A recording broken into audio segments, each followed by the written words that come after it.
Buckle up for a thrilling tale of an extraordinary grandmother pushed to the edge while evading otherworldly pursuers. Can she outrun and outsmart beings from beyond the stars? Or will extraterrestrial forces finally capture this feisty senior? It was a pleasant Tuesday morning when the calamity began. Betty was baking cookies in her quaint country cottage, reminiscing about her adventurous youth, when a deafening roar shattered the pastoral silence. Peering out the window, Betty gasped as a massive silver saucer hovered above her garden. Before she could react, an opening appeared, and out marched two slender humanoid creatures with large, bulbous heads and jet-black eyes. Betty fled out the back door as the beings approached the porch. Years of escaping turbulent protests and dodging the law prepared her for this moment. She jumped on her trusty tractor and sped off just as the aliens reached her front door. But Betty knew well, she wouldn't evade them for long in the old clunker. Sure enough, the UFO soon appeared in the sky trailing Betty. A bright blue tractor beam shot out, but Betty swerved behind a grain silo, the beam barely missing her. These aliens were stubborn, she thought. Time for drastic measures.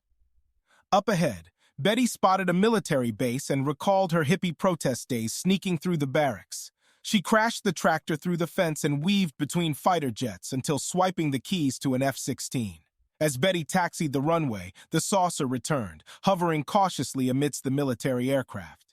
Just before the tractor beam locked on, Betty took off, blasting into the clouds. The advanced stealth technology kept her hidden from alien sensors.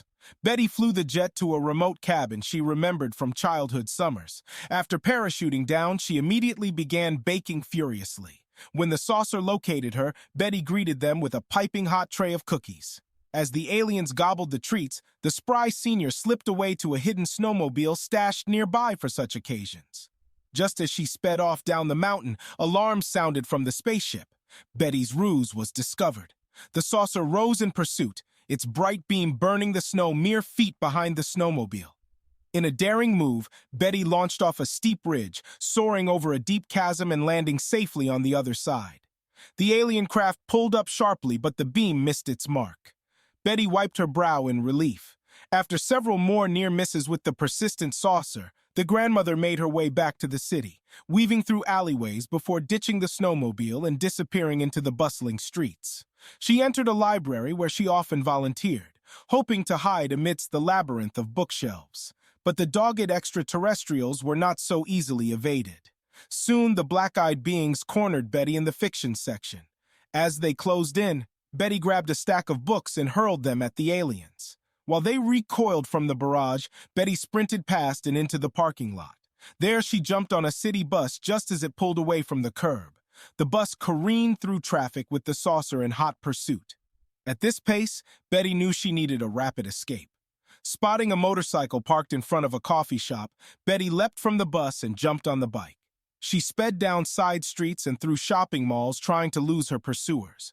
Just when she thought the chase might never end, Betty roared up to a railroad crossing with a freight train approaching. Knowing it was likely her only chance, she raced toward the lowering gates. At the last second, she popped a wheelie and slid under the gate, just barely clearing the underside. The train passed, obstructing the alien's path. When the saucer cleared the rails, the motorcycle was nowhere in sight.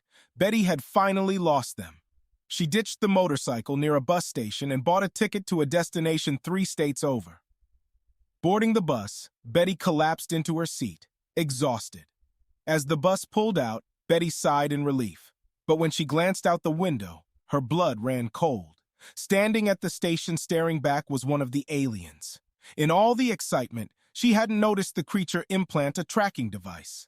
There would be no escape now, Betty realized mournfully. Or would there? Not one to give up easily, Betty formulated a final daring plan. She made her way to the rear exit. As the bus drove over a bridge, Betty opened the door. Looking down at the river below, she said a prayer, then jumped. The frigid water nearly shocked the air from her lungs, but Betty's willpower was unyielding. She swam downstream until finally dragging herself onto the muddy bank completely spent. In the distance, the bus faded from view. Cold and exhausted, Betty stumbled through the woods as darkness fell. Coming upon a roadside motel, she snuck into an empty room and collapsed into bed. Had she finally done it? Lost her otherworldly stalkers for good? Betty knew she wouldn't elude them forever. but she had bought herself some time at least. As Betty drifted off to sleep, she dreamed about the stars and distant galaxies she would never visit. She thought of the adventures and wonders that awaited beyond the confines of her ordinary world, and she smiled, content with the simple, extraordinary life she had lived.